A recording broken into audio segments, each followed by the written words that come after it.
भाई साहब, भारतीय जनता पार्टी ने चौथी बार आप पर विश्वास जताया है, तो इस चुनाव को लेकर आप किस प्रकार से देखते हैं? ये चुनाव को मैं भारतीय जनता पार्टी के लिए एक अवसर के रूप में देखता हूँ।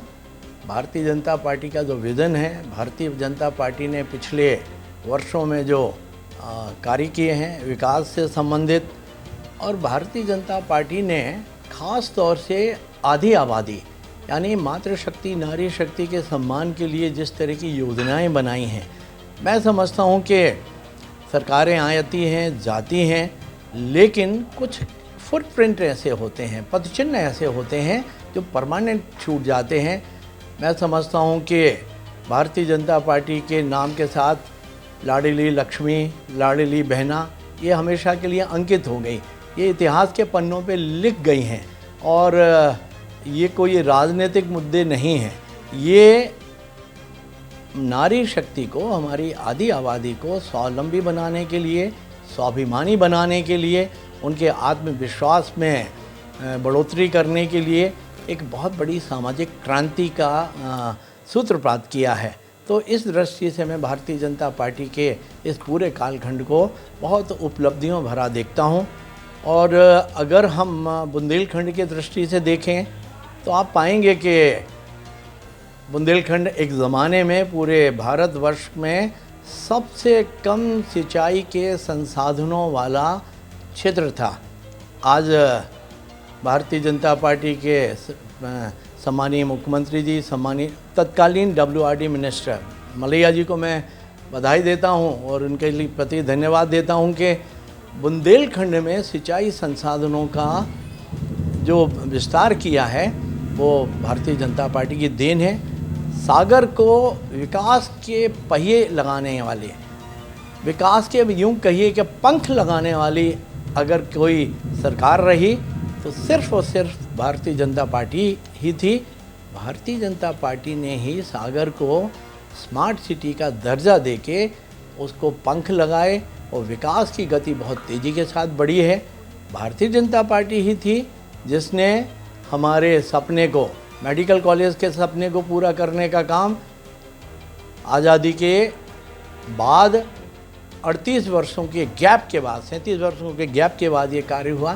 तो मैं समझता हूँ कि ऐसे विभिन्न कार्य हुए हैं जो कभी 55-60 वर्ष जिन्होंने शासन किया उन्होंने बुंदेलखंड की सुध नहीं ली, लेकिन धन्य है भारतीय जनता पार्टी, उनके नेता जिन्होंने इस दिशा में सोचा।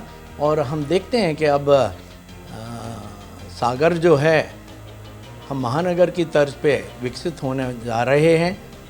एलिवेटेड कॉरिडोर से जो हमें ऑक्सीजन मिली है, आप कल्पना नहीं कर सकते। लोगों की शुभकामनाएं, लोगों की जो अंदर की भावनाएं हैं, उनका प्रकटीकरण जब हो रहा है तो ऐसा लगता है कि सागर की जनता विकास के साथ में है।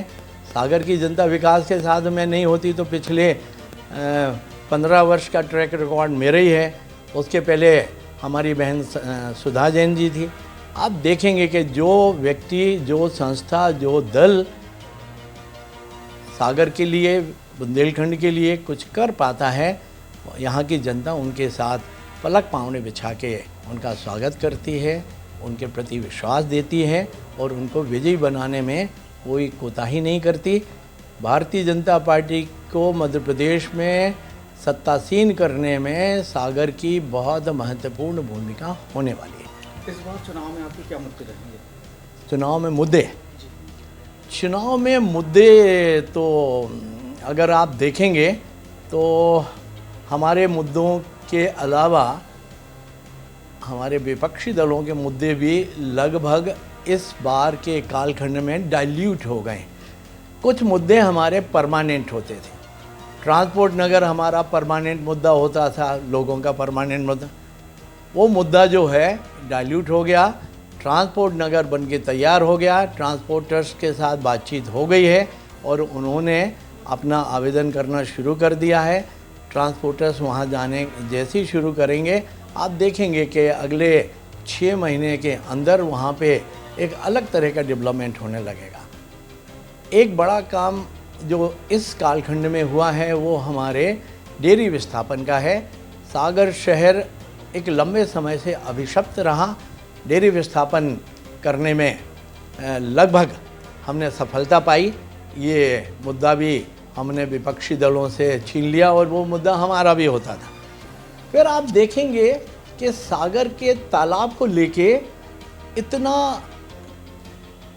आरोप लगाए गए, इतना गलत प्रचार किया गया। सागर का तालाब जो है उसका जल जो एक ज़माने में सीवर का कलेक्शन सेंटर हो गया था, आज वह स्वच्छ जल का भंडार बन गया है। और लाखा बंजारा जी को एक सच्ची श्रद्धांजलि देने में हम सफल हुए हैं।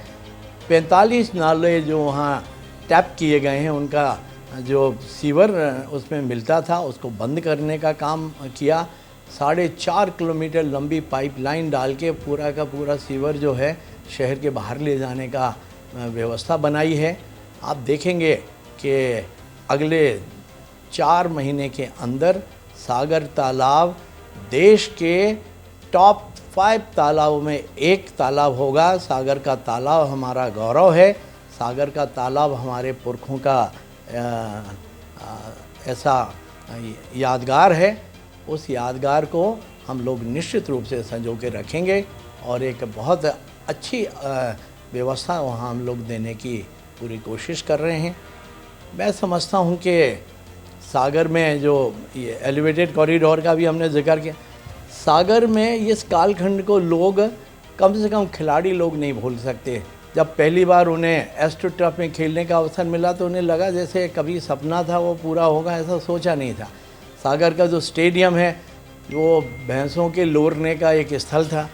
हमने वो इंटरनेशनल ग्रेड के हमने 2 स्थान निर्मित करने में सफलता पाई है। हमारा खेल परिसर, हमारा स्टेडियम, खेल की जो जितनी भी विधाएं हैं लगभग सारी विधाएं हमारे सागर में अब उपलब्ध हैं। आगे आने वाले समय आप देखेंगे कि जब राष्ट्रीय स्तर पे, अंतर्राष्ट्रीय स्तर पे खेल की प्रतियोगिताएं होंगी, सागर के बच्चे उसमें निश्चित रूप से अपना योगदान देंगे। सागर में सड़कें हमेशा से एक माथे पे कलंक के जैसे रहा आया। आप देख रहे होंगे कि तिली से लेके हमारे सिविल लाइंस तक की रोड हैं। हमारी संजय ड्राइव पगडंडी थी, किस तरह से 12 मीटर लंबी चौड़ी रोड बना दी। बस स्टैंड से लेके तिली चौराहे तक ये रोडें बन के कंप्लीट हो गई हैं। हमारी विश्वविद्यालय वाली रोड सबसे पहले ही बन गई थी। अब आप देख रहे होंगे कि धीमे धीमे मिशन कायाकल्प के तहत बाकी की सड़कें बनना शुरू हो गई हैं। जब तक पोलिंग होगी जब तक आप देखेंगे लगभग 25-30 सड़कें और बन के हमारी तैयार हो जाएंगी। पीली कोठी से लेके सलंग वहाँ राधा तिराहा तक की रोड, उसका निर्माण कार्य शुरू है। सागर में इतना इंफ्रास्ट्रक्चर, इतना मूलभूत सुविधाओं का विस्तार किसी भी कालखंड में कभी नहीं हुआ। ये कालखंड सागर के विकास की दृष्टि से स्वर्णिम कालखंड में मानता हूँ और इसी आधार पे मैं जनता जनार्दन का आशीर्वाद लेने जाऊँगा। आशा ही नहीं, पूरा विश्वास है कि अभी टिकट का ही मामला था, लोगों ने कार्यकर्ताओं के साथ जनता जनार्दन ने जो कल मुझे आशीर्वाद दिया, अभिनंदन किया, ये ट्रेलर है, पूरी फिल्म अभी बाकी है।